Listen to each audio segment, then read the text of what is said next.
Okay. Good afternoon for some and good evening for those in the UK. We'd like to welcome you to our discussions in First Corinthians. Last week we returned from a hiatus through the holidays and we did a little overview of the book of First Corinthians that we've been discussing. You can find that at YouTube, Michael Hatcher 52, as a link. And we are we're continuing really with First Corinthians chapter 9. And as we looked at the beginning of chapter 9, Paul, of course, discussing the responsibility to uh, provide for the preacher, as he said in verse 2, or verse, actually going even earlier into that, he asked the question, is he not an apostle? Is he not free? Has he not seen Jesus Christ? Does he not have the same credentials, essentially? Does he not have the power to eat and drink and to lead about a sister or wife? Or are they really just singling out he and Barnabas? Have we not the power to forbear working? So the responsibility uh, for compensation for those who preach and teach the gospel. This was the discussion that we were ending with, and we were picking up with the end of that particular discussion, which begins really in verse 15. I'd like to read down from verses 15 to about verse 19 in 1 Corinthians chapter 9. But I have used none of these things, neither have I written these things, that I should be so done unto me, that, that it should be so done unto me, for it were better for me to die than that any man should make my glorying void. But though I preach the gospel, I have nothing to glory of, for necessity is laid upon me, yea, woe is unto me if I preach not the gospel. For if I do this thing willingly, I have a reward. But if against my will, a dispensation of the gospel is committed unto me. What is my reward then? Verily, that when I preach the gospel, I may make the gospel of Christ without charge, that I abuse not my power in the gospel. Though I be free from all men, yet I have made myself servant unto all, gain that I might gain the more. Here, Paul, of course, when we look at this, it seems that Paul, after really vigorously defending his right to their support, uh, now I don't know if argue is too strong a word. Uh, his right to give that up, and I think that you wonder whether or not this has been maybe part of his point all along. And when we look at this argument, I think it's one of the more complex arguments that Paul uses here. Um, he seems to have deliberately not accepted their patronage. Michael, do you see that?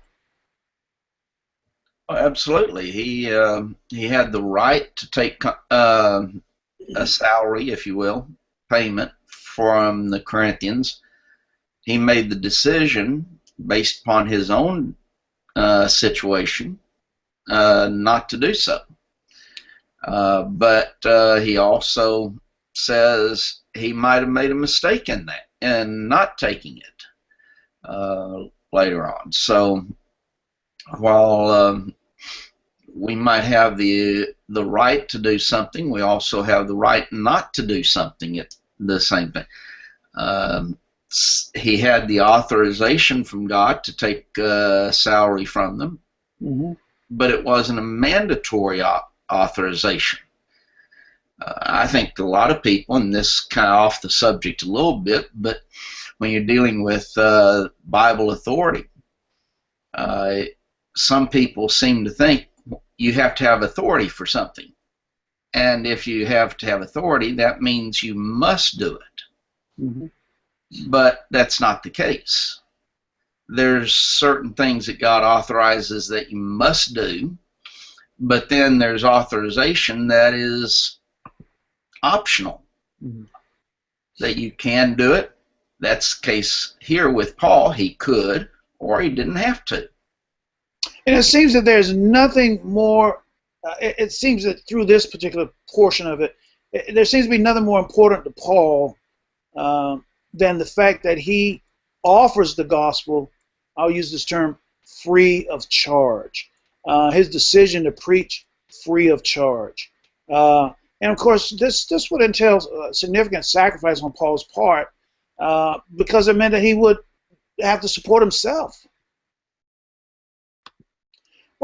I think that when we talked about this a little bit in the previous week, the idea, the value of the gospel, and perhaps the lack of appreciation for the value of the gospel, not only in compensation, because this, of course, we were talking about this with regard to compensation, but the value of the gospel in one's life and the part that it should play in one's life. And the fact that Paul here in his discussion with the Corinthians is putting the gospel first and foremost. He puts that out there in front of them above everything else. There's nothing more important than the gospel, and putting it out in front of ourselves. And a lot of times we think of, we were talking a little bit about in the compensation area, some people, their compensation is more important than anything else. It's more important than the message. It's more important than reaching lost souls. It's more important than the edification of the brethren. It's more important than all of those things. I think Paul teaches us a valuable lesson here, and he asks us to reevaluate. What are your thoughts on that matter? Have we given the proper consideration to what our responsibility is? Do we have faith in God that He will bless us if, in fact, the gospel is first? Now, I ask that question, Michael. Now, and I'll ask it in this particular way. Sometimes brethren will say, well, I'm not going to go anywhere and preach unless I get a certain salary.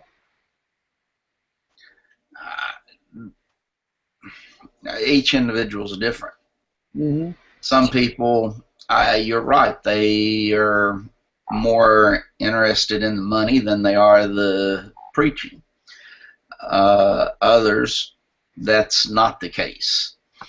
I know some preachers that will not go to hold a meeting, for example, unless they are paid a certain amount.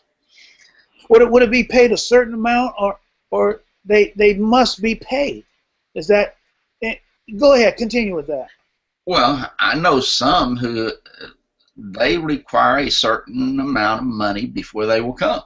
I remember that from years ago. Certain people on the circuit. Yeah.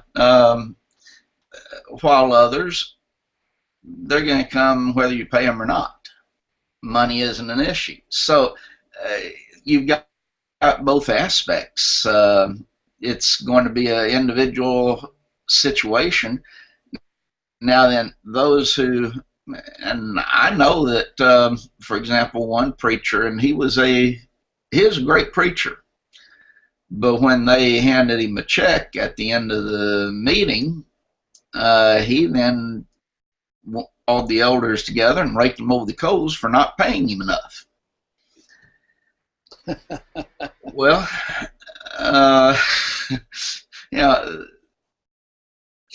I usually don't even look until I'm home or something.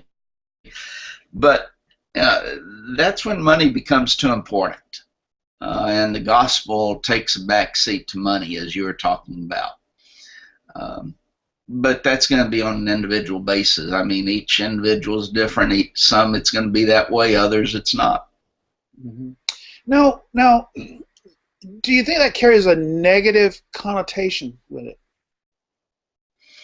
If a preacher says, just like an athlete or et cetera, whomever demands a certain salary, would it be wrong for a preacher to say, I demand a certain salary? Let me bring Sonny into this. And we'll come back. We'll get back around with that. What do you think, Sonny? Would that be wrong for a preacher of the gospel? Maybe he might even want to use 1 Corinthians 9, the first half of that chapter, and say, I demand a certain salary. Well, I wouldn't say it's wrong, because it's a right. You should not muzzle the ox that treads on the corn, the scripture says. I think that for a congregation who understands what Paul has been saying, and the implications of the passage that you do not muzzle the ox that treads on the corn, I would expect that the congregation to offer him some form of financial support. I wouldn't even call it a salary, because he doesn't work for the church; he works for the Lord, And yeah, I mean that basically, I don't think there's anything wrong with asking for it. But again, that I think about what Paul is basically saying, that like if he felt that he could, through some other means, acquire financial support for himself rather than imposing on the church, that he rather forego his right. I mean that. I like the way you phrase that. Forego his right. Yes. Mm-hmm. Yeah, I remember that a congregation that I was, when I first came to this country in the UK, where I was a member there. It was quite a big building, isn't it? And they required cleaning of the building, hoovering the carpets, cleaning the toilets. My family, we decided let's do it. Let's offer our services to the Lord by coming in the middle of the week or some one of the weekdays and hoover the place and clean the place up. And I remember I was shocked, in fact, that at the end of it, that I was given £25 for my service.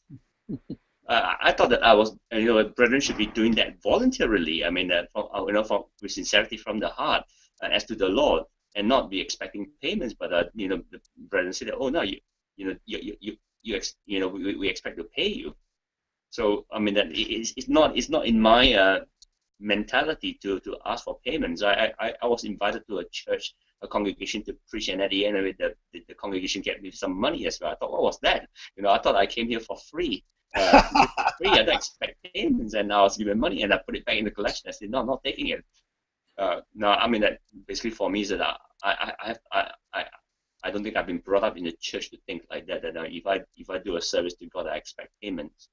I'd rather look for financial support elsewhere through my own means. That's just my view, basically. It is a and as you say, it's not something that a person should not cannot say. And as Michael was pointing out, people are different. It would be the attitude that goes into this. Whether the attitude is one that this is who I am, a more of this is who I am, and this is what I expect, rather than a more humble approach. Go ahead, Michael. I think a lot of times, though, you get asked questions about can we demand a certain amount? Well, in a certain way, yes. Yes. Especially if you're dealing with a congregation, you've got to, and you're going to work with them on a regular basis, you've got to have a certain amount of money to live on. And if they can't pay that, I mean, that's just a situation. You're not going to be able to work things out, possibly. So, yes, you've got that right. And that's not necessarily, putting money above the gospel. Right. That's just recognizing I've got to make a living. Mm-hmm. And, this is what I need to make a living.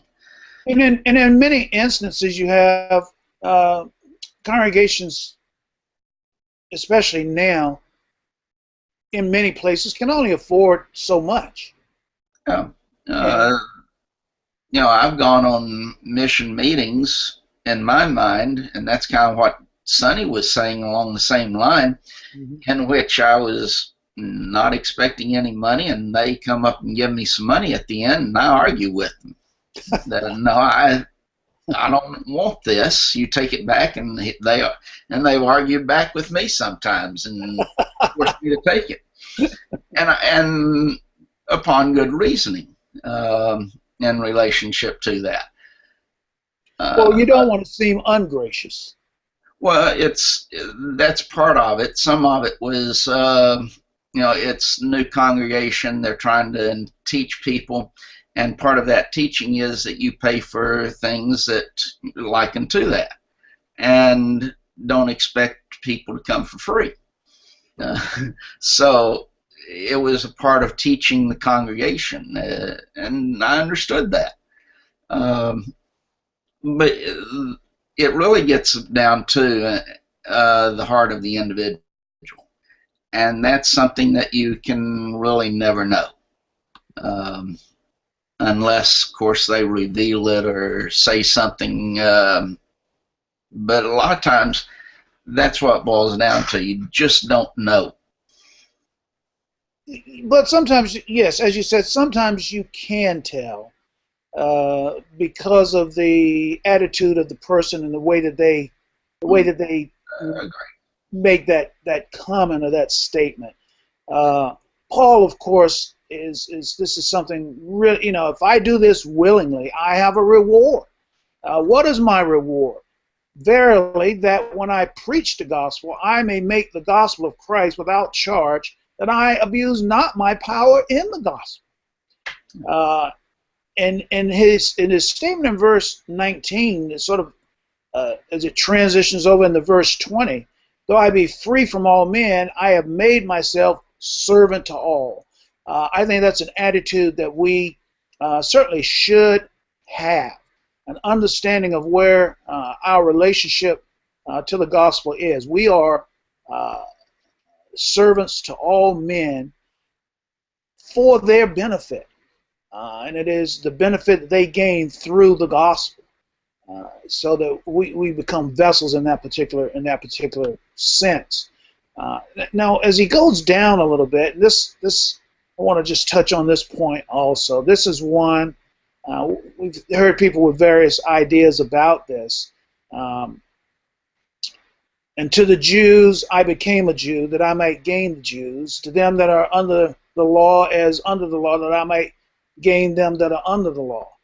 And then, of course, those that are without law, as without law. Here is a question: to the weak that I become I as weak, that I may gain the weak. To what extent does a person go in order to interest people, gain people's confidence, entreat people, bring people to the gospel? I have heard a New Testament Christian say that if there's a person that I'm trying to reach that's in a bar, then I should be able to go in the bar and have a conversation with that person.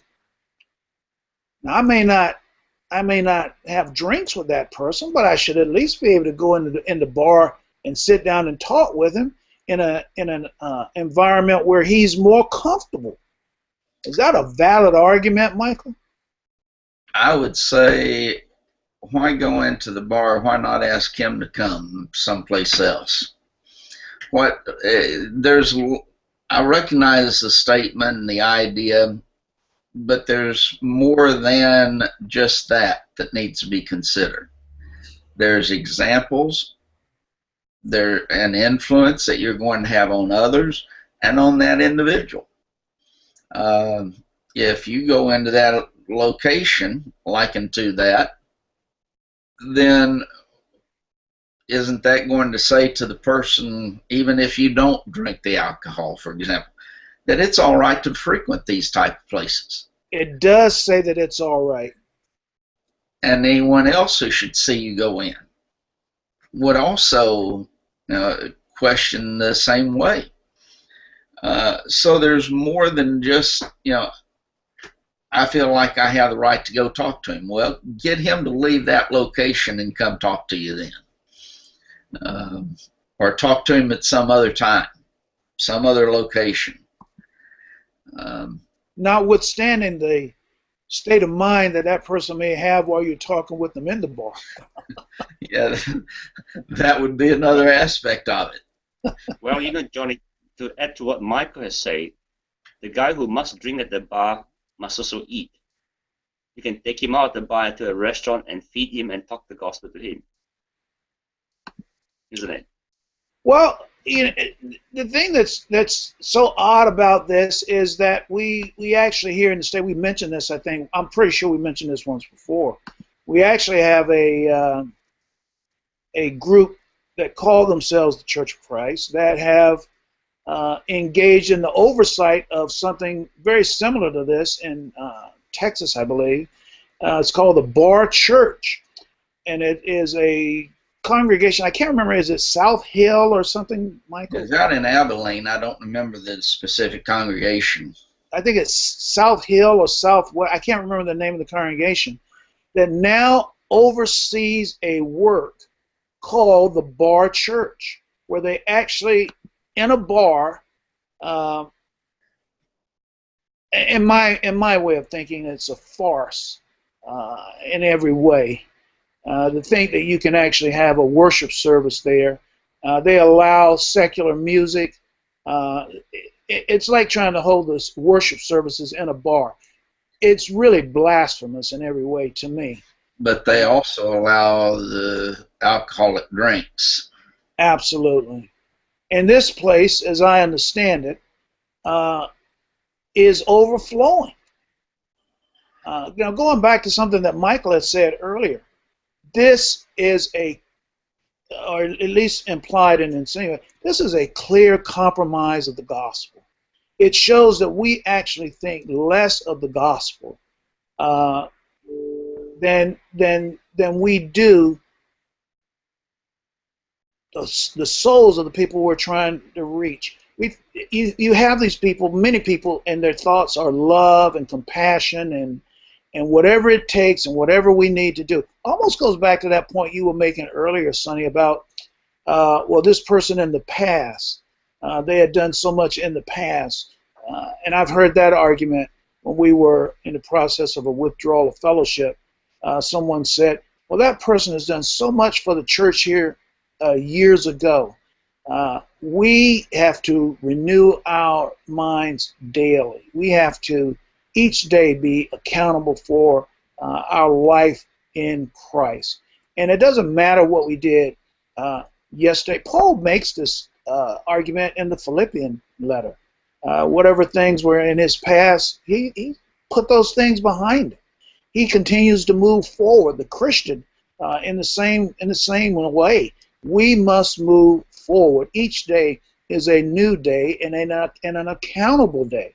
And if all the works that we've done up to a certain point are good and excellent works, and yet for the next 20, 25 minutes, 30 minutes, we engage ourselves in sinful activity, we'll be judged on where we are at that point in time that the judgment is made. And I think we have to understand that it's not, we don't build a monument to ourselves and allow ourselves to then go on with whatever indiscretion we please. Here's a situation where a person says, well, Paul, look at what Paul did, and how might they make that argument, Michael? Look at what Paul said. He said, if I'm going to have to deal with the Jews, I'm going to have to engage in what they do, that I might gain the Jews. If I'm going to win a person to Christ, I have to empathize with them. I have to get into their world, into their mind. I have to be so that I can show them how to come out of that. I don't have to get in the mud in order to show somebody how to get out of it. But what's behind? I mean, not that that's a valid argument that they make, but what propels that argument? I wish I knew. I've heard the argument just like you have, but I don't know what's really behind it. It's a misguided zeal to try and save people, is to be the most generous with that type of viewpoint. But it's misguided. And that goes back to, what does he mean that I became a Jew and I became as those that are without the law, or became as weak? What does he mean by that? And what does he not mean by it? I think that's as important as what he does mean by it. Well, I think the slide that we've been giving is exactly what he does not mean. I do too. I think you could maybe wording it a little bit differently, that he is going to do those things that are morally right and ethical within the context of someone's culture, so that he can save individuals. But he's not going to engage in those things that are immoral or ungodly or sinful, just those aspects of culture that would be morally right. And to have a certain empathy and compassion from the way that they may be thinking, in order to guide them to the path of righteousness. Would it be a fair comparison, and a little bit as to what we're talking about, that here's an individual over here who's, they're dirt poor, living in, the deepest of poverty and swallow, and you come with your, dressed in a $1,000 suit and coming into their house and trying to teach them. They're might going want to rethink that. Well, that's the whole point. Mm-hmm. He's saying, I'm going to come dressed casually. I'm going to do those things that are morally right, that stay within their culture, in order to try and save them. The person who comes in, not intentionally, putting dirt on his face or anything like that, but dressed casually in everyday clothes, has a whole lot better opportunity of those individuals listening to him than the person coming in a $1,000 suit. And I think that's what he's dealing with here. Mm-hmm. I think that's exactly on point, and a good example. We have, and I think this is a challenge that we see Jesus succeed with on so many levels, and that is relating to people, and bringing them to the gospel, elevating their thought, using a variety of techniques and means. No one comes in contact with only one type of person. I think that we all come in contact with many different types of people. I think a good example of that may be found when Paul goes into the marketplace, and he meets all different types of people. Each way that he brings the message of the gospel will be inherently different as a result of their own knowledge and background. And this is our responsibility to so know how, as it says, being able to give an answer to anyone that asks a reason for the faith that life.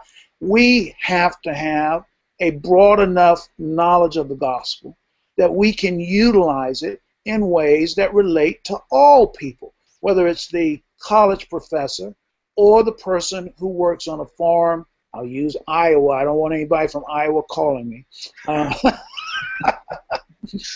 I'm just using, or a person on a farm with a 3rd or 4th grade education. The Christian must never see himself above anyone else. Neither should we see ourselves below anyone else. We work as servants of the Lord, servants to the gospel. This is where the Christian has that responsibility to rightly divide the word of truth. There was an article that, go ahead, Michael, go ahead. I see you. There was another illustration I was thinking of, and this is a real situation. Took place more years than I like to think about. But the culture here in the United States was preachers could not drive a Cadillac. That was just a taboo thing. Unless you were, not a New Testament Christian. Yeah, New Testament Christian. As far as being a preacher, Right. he could not drive a Cadillac. It was just taboo as far as brethren were concerned. Knew this guy. He was a preacher. He made money in his secular work. He bought a Cadillac. He said, though, and this was the interesting point that I wanted to make, that being able to drive that Cadillac opened up doors to him that he never would have been able to open up otherwise. Mm. Now that struck me at that time, but it's basically, you know, what Paul is talking about here. Well, that down a different path, that was also something that Brother Warren talked about with regard to education. Education, yes. Mm-hmm. That in order to be able to deal with these PhDs, you have to have a PhD as well. There's, and this is from a negative standpoint, one preacher who had gone astray was being challenged by another preacher, and the preacher made the statement, well, when you get your PhD, then you come talk to me. Mm. Well, you can have that high-mindedness too. That was the high-mindedness and arrogance there. But yes, Brother Warren did deal with that very subject. In order to talk to some individuals, you have to get on their level, and that means getting the PhD. Well, we have a brother who is south of here, preacher at a congregation, who actually, well, he doesn't drive a car, he drives a Mercedes, and of course he has a business as well. You were mentioning he has a business that affords him extra income, and the people that he often has to deal with, he wants to drive a car that will make a certain representative image. A certain image, yes. It's just like many years ago there was this the idea that a real estate person, if they drive up, that a real estate person always has to have a nice car. Real estate person that come driving up in an old pickup truck, well, you may not want to get them to help you get a house. So you do have those things that are out there, but going back to the core, it's basically there are certain concepts within secular society that have to be met in order to deal with these individuals. And as long as those are not sinful in and of themselves, then be willing to do those things. But going back to those examples, the one Paul, of course, in the marketplace and here speaking, we have to be nimble and flexible. Our knowledge of the Scriptures should be such that we can converse. And really, preaching and teaching the gospel is not going to be that different, whether you're talking to a person with a PhD or a person who has less than that. The teaching from the Scriptures and allowing them to see what the Bible says, essentially, because we're not changing the message. The presentation of it may differ. Your vocabulary usage may differ a little bit, but you're teaching the same message. Jesus, as he taught us in his Sermon on the Mount, certainly in the multitudes, there were a wide variety of people, backgrounds, and so forth. And yet his message was solid, deep, complex, and on sound ground. I think we just, in looking at that, understand what Paul is saying and allow that to be an example to us. How can we be all things to all men that we might by all means save some. I think that's one of the things that we want to understand. One last little point before we um, move to any conclusion of our broadcast today. Our Wednesday night class, Michael, and everyone else really, we were discussing John Clayton. John Clayton and theistic evolution. And with regard to the fact that out here, for the last 2 years, he had been invited actually to speak on programs. And uh, the fact that I had mentioned this a number of times caused me to think I need to do more than just mention it. I need to give some details, some information. I need to show what he has said in his writing, which to most people was quite shocking.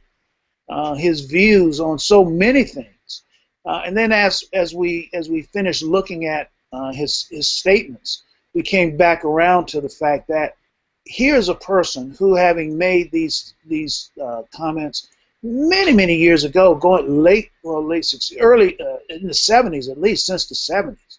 Certainly, this is not something that's new.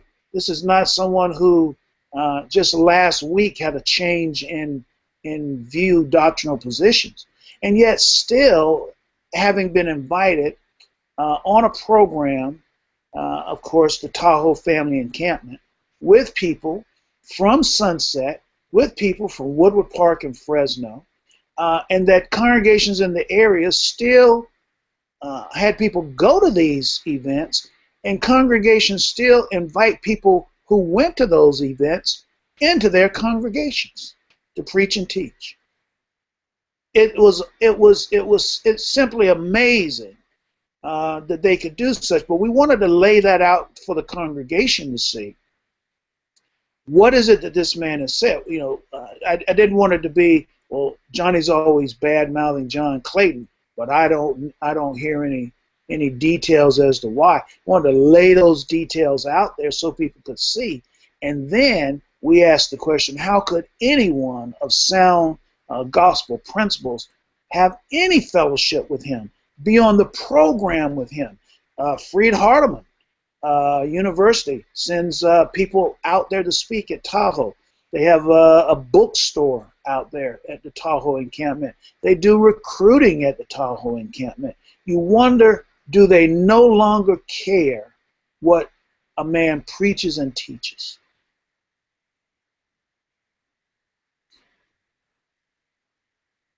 A lot of them don't. Let's face it.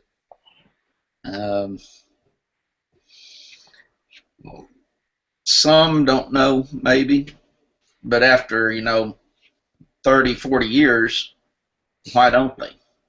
I think that Paul's writing where he says, "You are without excuse." That If a person has been a false, if all of a sudden I were to teach, just tomorrow, that you no longer need to be baptized for the remission of sin, it might take a while for that to disseminate, but it shouldn't take long. It shouldn't take 30 years. It's going to take a while, but yes, 30 years it's not going to. There's no excuse after a while. And you do wonder how could any sound brother associate with John Clayton? There's the key, though: sound brother. Did I answer my own question? I think you answered your own question on that one. Sound brother wouldn't. Well, they're not sound. So that is an indication of the status, the state, the spiritual depravity that we find in so many areas. You have a wide range there from Freed Hardeman to Sunset, or what used to be a wide range, maybe no longer. Not anymore, really. But the other thing is there's still among some brethren that going to speak with someone appearing on the same program is does not reflect fellowship. right. Um, I don't know how it could not be. If fellowship means joint participation, which it does, how are you not jointly participating if you're speaking on the same program? Well, the argument could easily be, just as we were talking about with the First Corinthian message there, of course, and unto the Jews I became as a Jew, or that idea behind it. I was on this program with Rubel Shelley. I was on this program with John Clayton. I was on this program with Jeff Wally. I didn't see them. I didn't talk with them. I didn't eat with them. I just went there to preach my gospel message, and everybody else essentially has to fend for themselves. I know a lot of brethren who argue such, and the old statement, "I'll go any place to preach the gospel." While there's an element of truth that's in that, there's also an element of error in it, because you place yourself in fellowship with others that you should not be placing yourself in fellowship with. It wouldn't be any different than going on the crusade with Billy Graham, would it? I don't see any difference. What difference would be? I'm going to go on that crusade with him, and I'm going to preach the gospel. Mm-hmm. Sometimes, from a practical standpoint, you need to recognize that some people will just simply use you. And a lot of times, they're going to use someone as their conservative token. Billy Smith and others from Freed Now Have Become. Gilmore has been speaking there. A host of them are there with the people from Sunset. And it just seems to me that there is no longer any separation. There's not. There's just no more separation. Sonny, any thoughts on that?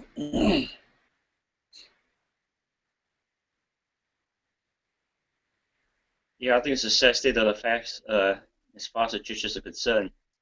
The lack of an understanding and teaching of principles of biblical fellowship. Well, in my brief time on this earth, I've seen it myself. Very sad. It's very sad. And I don't really think that this issue. I think this issue really. I think it's only been in the last 10 years, Michael, that this issue has really made its way to the forefront in a way that it should have. I don't think we.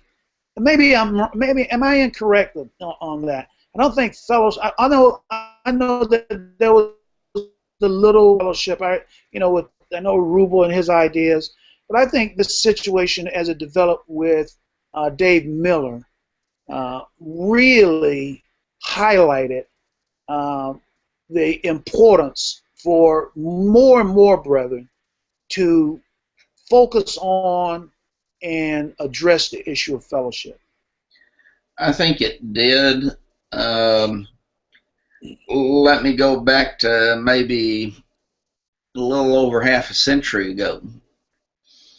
And at that time, and this is part of the problem, that at that time you could go any place and all congregations were essentially the same. Mm-hmm. Some individuals, as they continued in their life and preaching, still had that concept even in the 80s and 90s. And so they were still under that impression. I can go any place and preach the gospel. Well, yeah, because all of them were the same. That wasn't the case anymore. And so it took us a while before we really started seeing the implications of the fellowship problem. Some of And it, of course, with Bert Thompson too. a lot of it came up with Bert Thompson, yes. And I remember one individual sending out a bunch of material about Bert and where all he went. And of course, Bert, he struck back rather forcefully because Bert's argument wasn't Bert's argument. He's lecturing. He's not preaching gospel sermons or something like that. yeah, something like that. But also, he attacked the individual who made the attack on him. Right. And tried to discredit anything he said that way. And to a certain extent, he didn't really totally answer the problem. But that's been a problem with apologetics press for years. It was the same way with Dave Miller. In fact, the congregation at Calhoun, Northside, they basically had withdrawn from a congregation and marked them publicly, and Dave Miller goes there to get money from them. And this is before he even moved to Apologetics Press. Right. So, and with that, you might go to, well, that's brotherhood works for you. They have to, they have to keep the money coming in, and so they've got to go to these places. Well, maybe the brotherhood work needs to end then. What I would say, but I think because of that, we're still really, in my age group, the first generation that really had to deal with the fellowship issues. The previous generation from me, they didn't have to until the end of their life. And they, a lot of times, didn't recognize it, and so they would continue going to those places.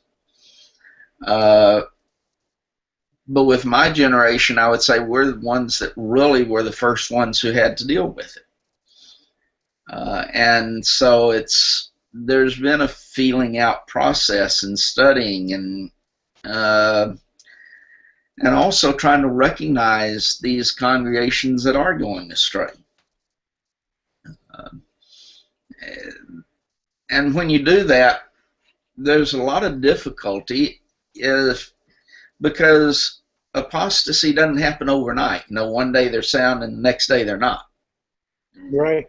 It's a long, gradual process. Well, when do you cut ties with someone? You'd say that even in a congregational aspect with an individual who starts apostatizing. How long do you work with them? How long do you have patience with them? And each case is unique. Each case is unique, and each individual is unique. Mm-hmm. So there's those things that we have to work out with, and I'm not sure we've got all the answers at this point either. Probably not. We're still, we're still struggling with some of them, and I guess we always will. Okay. Next week, we're going to close out our study in chapter 9. We'll be looking at verses, 24 to the end of the chapter. That'll be our area of discussion. It's not really a lot of information that we'll be having to cover, but we'll try to cover it thoroughly and to enlarge the conversation to include some other things. We do want to thank all of you for being with us today. We hope that it has been beneficial in some way, our discussion of 1 Corinthians chapter 9, not only looking at the earlier part of the chapter, but the latter part of the chapter, beginning with verse 15. Paul's decision not to accept contributions from them at that point, his right to refuse, his right of refusal, and the other topics that we discussed in the aftermath. We would like to invite you to join us every week if you have the opportunity.